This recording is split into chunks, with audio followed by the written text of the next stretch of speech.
Hey guys, I'm here with the one and only Lecrae. Happy to be sitting with you. I haven't seen you live in a little while, so I'm really excited about it. Let's talk a little bit about how's it been on the road with the fellas. Oh, it's been phenomenal. It really has. It's been 5 years since we all got together to do this. Wow. You know, everyone's careers have just exploded since then, and so, you know, we added new artists and Gavi and RG and Few, so it's just kind of like this huge, you know, bigger thing now, but it's been crazy. Yeah, I love that. I really love that about what you do. I feel like, I think when I probably last seen you guys, I'm just like, dang, they're all great. They all have their own thing, and you think that's where it'll stop. You know, you're like, y'all are good. It's like, you know, the Avengers, right? So, but then you add more people onto Reach, and it just shows. I really do think it shows more your heart as somebody that's like looking out for others and also lifting up others. Yeah, absolutely, absolutely. Can't stay here forever. Got a next generation. So it's been a while, but you were open recently about a season that you had, a pretty difficult season, and I love that you were open about it. Yeah. Because not a lot of people are. Yeah.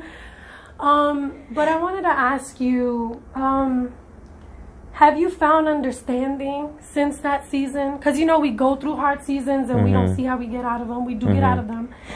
But then we, you know, sometimes it takes a while for us to find understanding with the situations or how we can kind of be okay. Right. You know, I was thinking about CCM and that whole revelation that you had. Like, you feel like a lot of your friends were like, dang, how come y'all don't feel how I feel? Or how come you feel a certain way about how I feel? Yeah.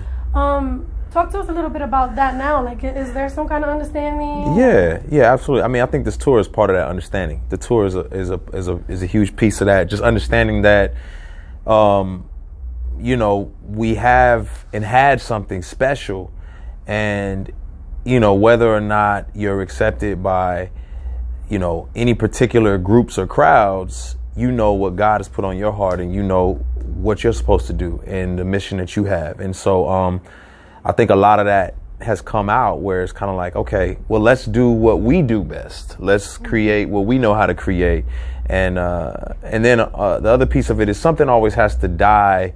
You know, a seed has to die in the ground in order to grow and become something new. And there's just a part of me that just had to die to understand who God was making me into and who I'm becoming now. And so I'm in that season of just regrowth and rebirth. And I'm really happy for that. Yeah. I can see it in you, and you know, we rejoice. Amen. Appreciate that.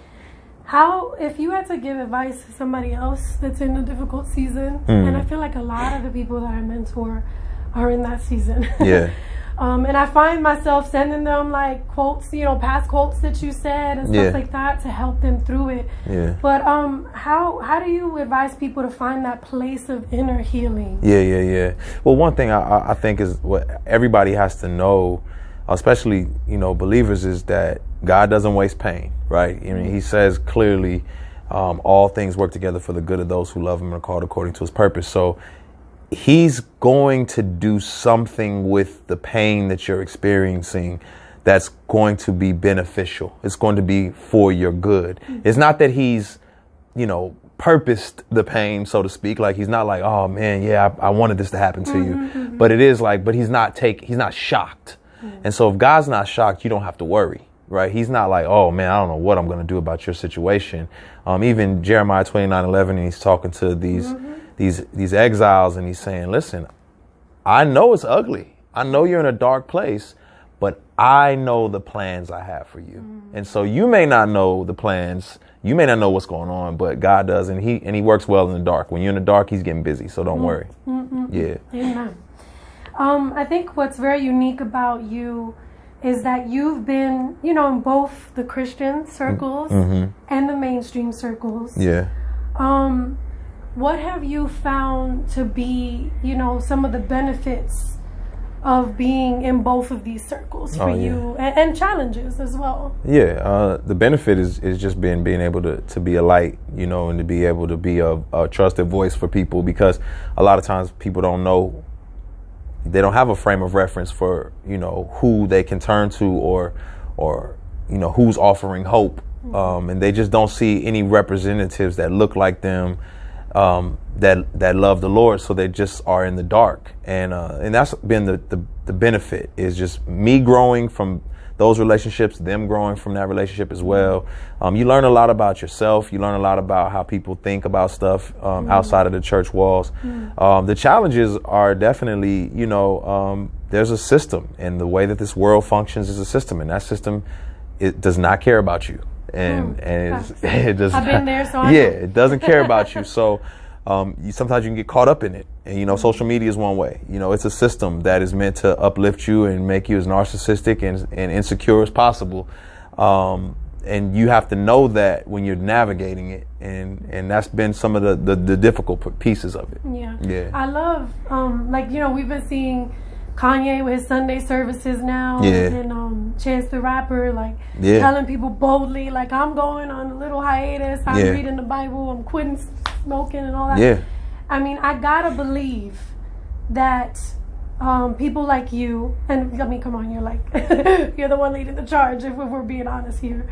But there's a bunch of others, that are showing them that there's an alternative. Absolutely. And I have to believe that it's part of what God has called you and others like you to I'm do. grateful. I'm grateful just to have my name in the conversation. I'm grateful.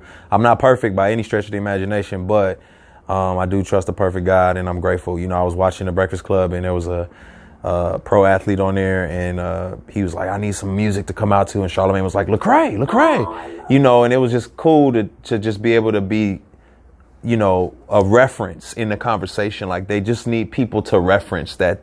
The world is just looking for who can be the representatives of something that doesn't, that has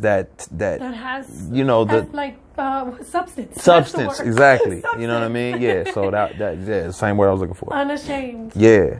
Today, the verse of the day today. Yeah. Is Romans 1:16. Turn up.